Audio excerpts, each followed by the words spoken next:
السلام علیکم نحمدہ و نصلی علی رسولہ الکریم اما بعد۔ میری عزیز ماؤں اور بہنوں، آپ سب کو رشتہ اکیڈمی میں خوش آمدید۔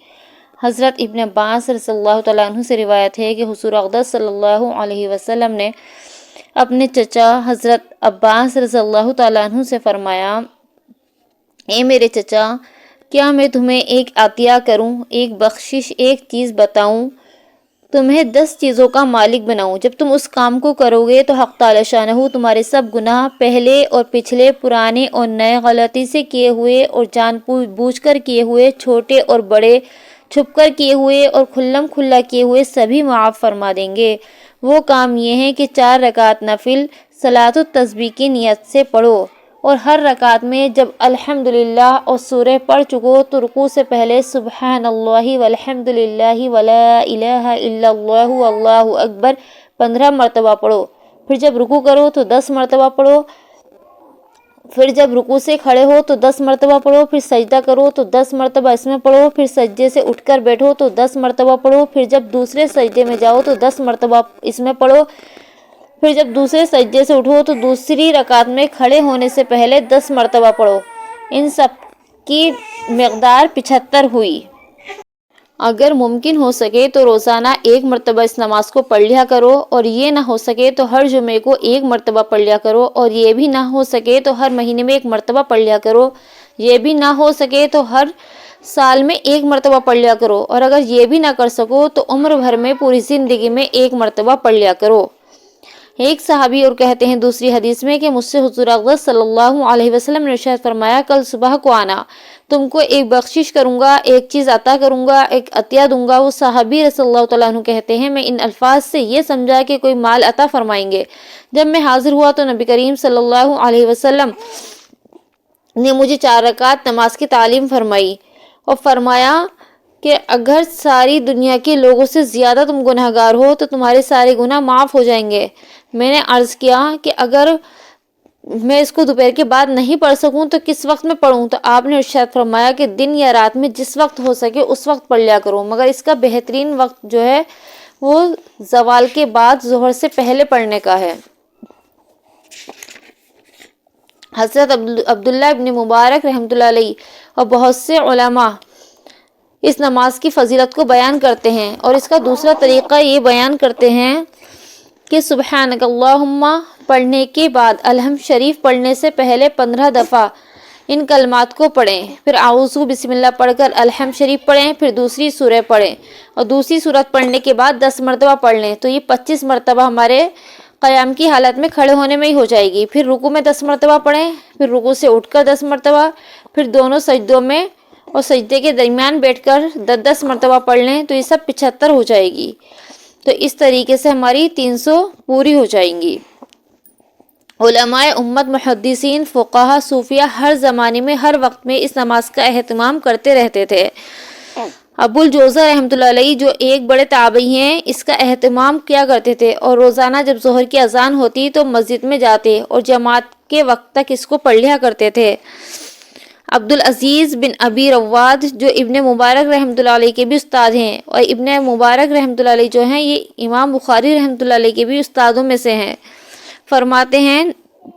جو بڑے عابد اور متقی ہیں کہتے ہیں کہ جنت کا ارادہ کرو تو صلاۃ التسبیح کو مضبوط پکڑ لو، صلاۃ التسبیح کو لازمی پکڑ لو۔ ابو عثمان ہیری رحمۃ اللہ علیہ جو بڑے زاہد ہیں کہتے ہیں، میں نے مصیبتوں اور غموں کے علاج کے لیے صلاۃ التسبیح جیسی کوئی چیز نہیں دیکھی، جتنی زیادہ جلدی صلاۃ التسبیح دکھوں کو، پریشانیوں کو دور کرتی ہے، اس سے بہتر میں نے کسی اور چیز کا مشاہدہ نہیں کیا۔ علامہ تقی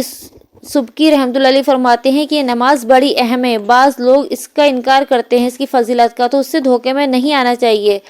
جو شخص اس نماز کے ثواب کو سن کر بھی غفلت کرے وہ دین کے بارے میں سستی کرنے والا ہے، صلح کے کاموں سے دور ہے، اس کو پکا آدمی نہیں سمجھنا چاہیے۔ مرقات میں لکھا ہے کہ حضرت عبداللہ بن عباس رضی اللہ تعالیٰ عنہ ہر جمعے کو یہ نماز پڑھا کرتے تھے۔ بہت سے علماء اکرام یہ کہتے ہیں کہ اس نماز کی اتنی زیادہ فضیلت ہے 4 رکعت کی کہ اس سے پچھلے تمام گناہ معاف ہو جاتے ہیں، چھوٹے بڑے، جان بوجھ کر انجانے میں کیے ہوئے ہر گناہ کی معافی ہے، اور جبکہ گناہ کبیرہ بنا توبہ کے معاف نہیں ہوتے۔ تو ہم یہ کہتے ہیں کہ یہ نماز پڑھنے سے اللہ تعالیٰ تمام گناہوں کو بخش دیتے ہیں، بشرط یہ کہ ہم ساتھ میں اللہ تعالیٰ سے اپنے گناہوں کی معافی بھی مانگ لیں۔ استغفار کر لیں، ساتھ میں اللہ سے توبہ کریں، معافی مانگیں، دعا کر لیں اس کے بعد کہ اللہ اس نماز کی برکت سے ہمارے اگلے پچھلے تمام گناہوں کو، چھوٹے بڑے گناہوں کو، جان بوجھ کر انجانے کے گناہوں کو، اجتماعی انفرادی گناہوں کو، اللہ ہر گناہ کو معاف کر دے۔ تو انشاءاللہ اس نماز کی برکت سے جب نبی کریم صلی اللہ علیہ وسلم کا ارشاد ہے تو اللہ تعالی ہمارے گناہوں کو معاف کر دیں گے۔ اس نماز کے لیے قرآن شریف کی کوئی خاص صورت متعین نہیں ہے کہ ہمیں ان چاروں رکعتوں میں یہ خاص صورت پڑھنی ہے۔ جو صورت چاہیں وہ پڑھ سکتے ہیں، چھوٹی یا بڑی، جو بھی ہم آسانی سے پڑھ سکیں، جو ہمیں یاد ہو وہ صورت پڑھ لیں۔ اور ان تسبیحوں کو زبان سے بالکل بھی نہیں گننا ہے، اگر زبان سے گنیں گے تو ہماری نماز ٹوٹ جائے گی۔ انگلیاں بند کر کے گن لیں یا ہاتھ میں تسبیح لے کر گن لیں تو یہ بھی جائز ہے، مگر مکروہ ہے۔ بہتر طریقہ یہ ہے کہ جہاں پر ہم جیسے پڑھ رہے ہوں، جس انگلی پہ اپنی شمار کر رہے ہوں، گن رہے ہوں، وہیں پہ وہ انگلی دباتے جائیں اور اپنے ذہن میں رکھتے جائیں کہ ہم نے بس اس انگلی پر پڑھ لیا۔ اور اگر کسی جگہ کوئی تسبیح پڑھنا بھول گئے، مان لیجیے ہم نے سورہ فاتحہ کے بعد سورہ پڑھی، اس کے بعد 10 مرتبہ بھی ہمیں اور پڑھنا تھا کھڑے ہو کر، ہم پڑھنا بھول گئے تو ہم وہ مقدار اپنی رکوع میں مکمل کر لیں۔ رکوع کی تسبیح بھول گئے تو سجدے میں مکمل کر لیں۔ اگر ایک جگہ ہم تسبیح بھول جاتے ہیں تو دوسرے رکن میں اس تسبیح کو پورا کر لیں۔ اگر سجدہ سہو کسی وجہ سے پیش آ گیا، ہم نے اس میں کوئی غلطی کر دی تھی اور کوئی تسبیح ہماری رہ گئی تو اس کی مقدار کو ہم سجدہ سہو میں بھی پورا کر سکتے ہیں، بس بشرط یہ ہے کہ ہماری 300 کی مقدار پوری ہونی چاہیے، 300 سے زیادہ نہیں ہونی چاہیے۔ اس نماز کو اوقات مکروہ کے علاوہ یعنی کہ فجر کے بعد سورج نکلنے سے پہلے اور عصر کے بعد میں نفل نہیں پڑھ سکتے، ان وقت کے علاوہ دن رات میں کسی بھی وقت پڑھ سکتے ہیں۔ سب سے بہتر وقت اس کا دن میں ہے، اور اگر دن میں وقت نہیں ہے، ظہر کے بعد، زوال کے بعد ہمیں، تو پھر ہم کسی بھی وقت پڑھ لیں۔ اور بعض حدیث میں تیسرے کلمے کے ساتھ اس میں لا حول ولا قوت الا باللہ العلی العظیم کا بھی اضافہ ہے، تو ہو سکے تو ہم کبھی کبھی سبحان اللہ والحمد للہ ولا الہ الا اللہ واللہ اکبر پڑھتے ہیں، اس کے آگے ولا حول ولا قوت الا باللہ یہاں تک بڑھا لیں کسی کلمے میں، یا الا باللہ العلی العظیم تک بڑھا لیں۔ تو ہمیں ان احادیث سے کیا معلوم ہوا کہ اس نماز کی بہت زیادہ فضیلت ہے، بہت برکت والی نماز ہے یہ۔ اپنی پریشانیوں کو دور کرنے کے لیے، گناہوں کو معاف کرنے کے لیے ہمیں اس نماز کا اہتمام کرنا چاہیے۔ اور اب جب کہ رمضان المبارک کا مہینہ آ رہا ہے تو اس مبارک مہینے میں اس نماز کو ہم ضرور پڑھیں، زیادہ نہیں پڑھ سکتے تو کم از کم ایک مرتبہ پڑھ لیں انشاءاللہ، کیونکہ اس نماز میں تو ہر نفل نماز فرض کے برابر ہو جاتی ہے، ہر نیکی 10 گنا سے 70 گنا تک بڑھا دی جاتی ہے، تو موقع کا فائدہ اٹھاتے ہوئے ہم اس نماز کو ضرور پڑھنا ہے انشاءاللہ۔ آخر میں دعا ہے کہ اللہ تبارک و تعالی ہم سب کو کہنے سننے سے زیادہ عمل کی توفیق عطا فرمائے، آمین یا رب العالمین۔